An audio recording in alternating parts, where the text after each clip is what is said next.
Julie is with us in New Jersey. Hi, Julie. How are you? I'm good, Dave. How are you? Better than I deserve. What's up? So my husband and I, we do not have any debt, thankful to you and to the Lord. And we do have about $450,000 in liquid cash. We do want to buy a home in the next 2 years or so, and we also are going to have to buy into my husband's medical practice. My question for you is, do we take advantage of the market right now with some of our liquid cash?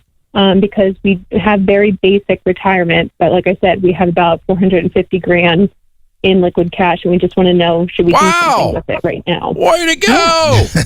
That's awesomeness. Yes. So what's it going to cost to buy into the practice, and when will you do that? Yeah. So we would buy into the practice probably in the next 6 to 9 months, and it'll be about $170,000. Okay, well, we don't touch that because we don't know what's going to happen in 6 months, right? So for sure, Correct. 200 sits on the sidelines. Okay. Right. For that, because that medical practice is going to, buying into that's going to yield you a lot more than any stock market return is going to give you. That's going to be a better purchase. Yeah. Agreed. So that 200. So now we're dealing with $250,000 in addition to that you've got sitting there potentially for a house, and this is in addition to your emergency fund, correct? That's correct. Okay.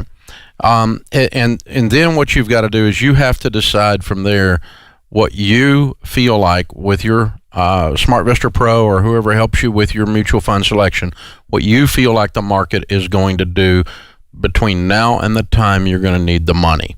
Okay? You said 3 years before you use it to buy a home. Is that what you said? Probably within the next 2 years. Okay, 2 years. All right. What do you think the stock market's going to do and why in the next 2 years? I don't know what it's going to do. Obviously, no one does. I am a glass half full abundance mentality person, and I have a tendency, having survived several of these crises that were supposed to bring life on the planet to an end, and none of them did, but they did bring pain, and they did bring people losing money. But then, I look up 12 years after 2008, and it's such a distant memory, and some of you never even experienced it that are young. And I look back to 9/11, and I look back to Y2K, and I look back to whatever crisis fill in the blank that caused the stock market to dive, and how quickly did it come back, and did it come back, and is the American economy going to end on the coronavirus? Answer, no. And so I'm not taking a dime out of the stock market today. I've got millions of dollars invested in mutual funds, and they're all sitting there riding down and riding up. So the question is it a great time to buy? Yeah, it's a great time to buy. How much is your stomach going to be in your throat because of this money being invested? So personally, I don't think I would tell you to put more than half of it into let half of it sit there. So you got 150 to put down on a house.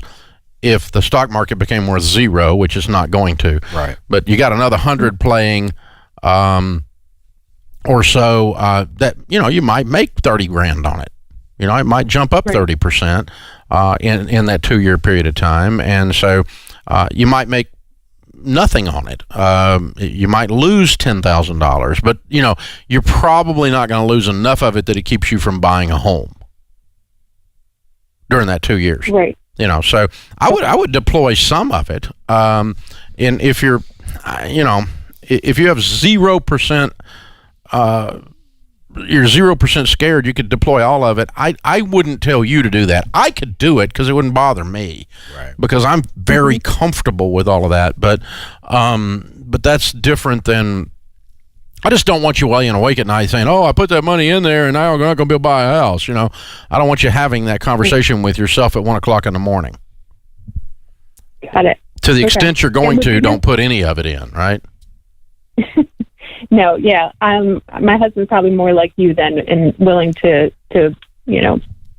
put more into the market. So, okay. And would you just do good, individual stocks? No, I don't buy any individual stocks. Way too much risk. Okay. I always buy just good growth stock mutual funds. And in the case of something like that, I'm going to buy a conservative category like growth and income, maybe a little bit of growth. So I might put 50 in a growth and income and 50 in a growth fund, and then the rest of it park it in a money market, and then you've got the other 200 sitting there for the practice buy-in, and you're going to be just fine.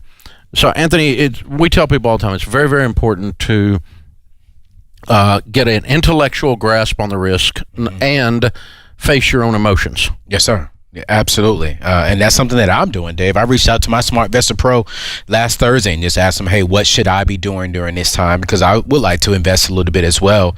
And I want to say this, Dave, because I can hear the young people out there thinking, oh, Dave just said I could possibly make possibly 30% and go up in some money. Hey, listen, you guys, listen to what he's saying. If you have the money, she had $450,000. If you're still in debt, do not look to make an investment. Exactly. Do not do that. Good. I want to say that because I hear millennials and young people thinking, oh my goodness, I can make this money. No, take care of your debt. Well, here's the thing. I mean, if you invest $10,000, we're talking about making $3,000. There you go. It's not life-changing money. There you go, Dave. And Thank you. do not go borrowing money on a stupid credit card to put money in the market because the market's down. Thank you. That's the opposite end of there's one end of stupid doing that. The other end of stupid is taking the money out right now. Yes, sir. Because you're freaking out. Yes, sir. And so it's not the time to be either. Steady. Yes. Slow and steady wins the race. Yes. That's my thing. I haven't touched nothing. I've lost a lot of money, but I'm excited. No, you hadn't cashed it in. I know. That's what I'm saying. Because I haven't haven't touched touched it. It's paper money. Paper money, not reality. There we go. I like it. Dave.